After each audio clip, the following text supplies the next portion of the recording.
So, do I need to know how to code?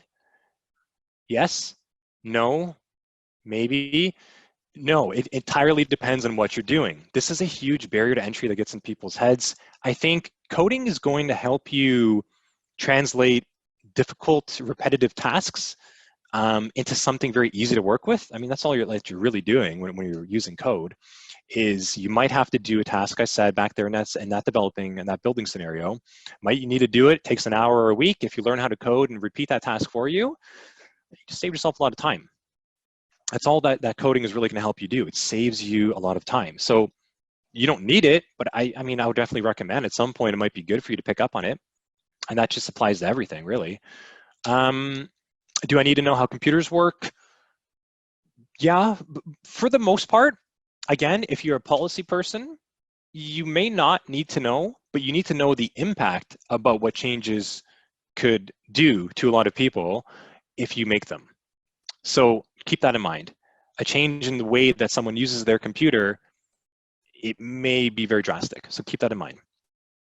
Do you get to hack all day? Some days, yes. That is probably one of the best parts of my job. I mean, I'm definitely more into the pen testing side. That's what I enjoy the most. So yes, there are days, weeks that all I've done is just hack. I think that's pretty sweet. That's an awesome thing. I don't have a degree. Will that impact my chances? I don't think so. I think it's going to help.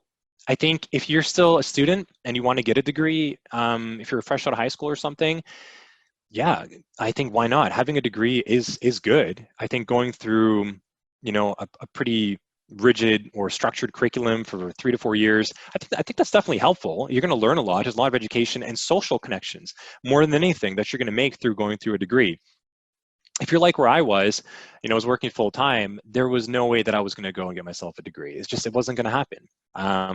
I needed to make that change. It needed to be quicker and it needed to be cost effective. So to me, it just didn't make sense. I think where we're at with an industry right now is that people really starting to realize just how effective someone can be. There's so many learning tools online, and that self-teaching component is really starting to catch a lot of momentum. Boot camps as well too, getting people involved. If you can deliver the results and you can pick up what you need to go, you definitely can get there. If I don't have a background in IT, will that impact my chances? I would say no. I mean, I didn't have a background in IT. So it's all about how you look at it. And if you don't like the topic of the conversation, change it. Do I need certifications? Yes and no. It all really depends where you're at. I think getting Network Plus and Security Plus was very helpful to me.